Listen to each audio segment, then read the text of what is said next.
என் உடை பத்தி நான் ஏன் இல்ல நீங்க அணிந்திருக்கிற உடை வெயிலுக்கு சரியான உடையா அப்படின்னு கேக்குறேன். அது சரியான உடையா இல்லையான்னு. நம்ம என்ன டாபிக் பேசிட்டு இருக்கோம்? அம்பி அப்படின்ற ஒரு படத்தோட பிரஸ் மீட்காக நீங்க அம்பியல் படத்தை விட்டு தாண்டி பேசுனீங்களா? அட்வைஸ் சார் பண்ணீங்களா? வந்து ஹீரோ சார் மென்ஷன். அடுத்து தொகுப்பாளினிக்கு தான் கேள்வி. நீங்க எங்க எல்லாத்துக்கும் வந்து ரிப்போர்ட்டர்ஸுக்கெல்லாம் வந்து நல்லா அட்வைஸ் பண்ணீங்க வெயில் காலத்துல எப்படி இது பண்ணுன்ட்டு. நீங்க போட்டிருக்க உடை கூட வெயிலுக்கான உடைன்னு நினைக்கிறேன். கரெக்டா?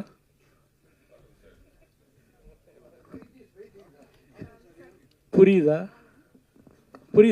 கொஞ்சம் தெளிவா கேட்க முடியுமா? அதாவது வெயிலுக்கு நிறைய தண்ணி குடிக்கணும் அந்த மாதிரி நிறைய அட்வைஸ் பண்ணீங்க. நீங்க அணிந்திருக்கிற உடை வெயில் காலத்துக்கு ஏற்ற மாதிரியான உடைன்னு நான் நினைக்கிறேன். கரெக்டா? அதுக்கான என் உடை பத்தி நான் ஏன் இல்ல நீங்க அணிந்திருக்கிற உடை வெயிலுக்கு சரியான உடையா அப்படின்னு கேக்குறேன். அது சரியான உடையா இல்லையான்னு. நம்ம என்ன டாபிக் பேசிட்டு இருக்கோம்? அம்பி அப்படின்ற ஒரு படத்தோட பிரஸ் மீட்காக நீங்க அம்பியல் படத்தை விட்டு தாண்டி பேசுனீங்களா? அட்வைஸ் சார் பண்ணீங்களா? வந்து hero sir mention hero sir mention பண்ணாங்க. இது மாதிரி அவருக்கு உடம்பு சரியில்லாம போச்சு, 2 வருஷம் ஜாண்டிஸ்ல இருந்தேன், பத்திய சாப்பாடுலாம் சாப்பிட்டேன்னு சொன்னாங்க. அதனால நான் அவங்க பேசினதுக்கு அப்புறம் ஒரு இது சொல்லணும் இல்லையா, அதுக்காக இப்படி சாப்பிட்டு உடம்பு பாத்துக்கணும் அப்படின்றது நம்ம பாத்துக்கணும். நம்மள ஹெல்த் இஸ் வெல்த். அதுக்கும் நான் அணிஞ்சிருக்க உடைக்கும் என்ன? நான் உடைய தப்பா சொல்லலையே. நீங்க அணிந்திருக்கிற உடை வெயிலுக்கு ஏற்ற உடையா சரியான உடையான்னு கேட்டேன். ஆமான்னு சொல்லலாம், இல்ல இல்லன்னு சொல்லலாம். இல்ல, இந்த கேள்விக்கு எனக்கு பதில் சொல்ல தெரியல, சாரி. சரி. ஸோ சார் நீங்க எல்லாரும் பயங்கரமா என்ன வந்து சாரி சார் சரி, எல்லாரும் அதிகமாக என்ன பாராட்டினீங்க, நடிக்கணும் அப்படியெல்லாம் சொன்னீங்க. ஸோ நான் இப்போ சின்ன சின்ன கேரக்டர்ஸ் பண்ணிட்டு இருக்கேன் படங்களில், ஃபிலிம் ஃபெஸ்டிவல் படங்களில் கதையின் நாயகியாகவும் நடிச்சிட்டு இருக்கேன். ஸோ இன்னைக்கு நீங்கள் சொல்கிற வார்த்தைகள்லாம் எனக்கு ரொம்ப சந்தோஷமாகவும், இன்னும் நிறைய எஃபோர்ட் போடணும், இன்னும் நிறைய ஹார்ட் ஒர்க் பண்ணணும் அப்படின்ற ஒரு பூஸ்டாகவும் இருக்குது. Thank you so much for that sir. Thanks.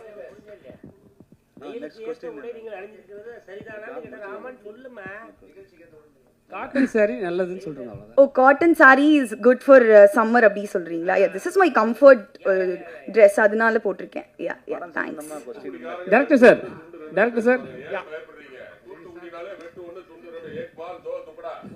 அப்படி இல்லை சார், இடம் பொருள் ஏவல் அப்படின்னு இருக்கு இல்லையா, நம்ம கேமரா முன்னாடி வாயில வந்து எல்லாம் பேச முடியாது இல்லையா. என் பேர் ஐஸ்வர்யா ரகுபதி சார். அவங்களும் சொல்லியிருக்காங்க சார்.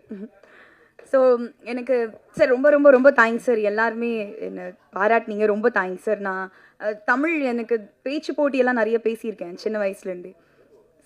தூத்துக்குடி சார். அப்படி sir settled in Chennai sir, நம்ம இந்த ஏரியா மாதிரி. ஸோ எனக்கு தேங்க்யூ சார், தேங்க்ஸ் அகேன்.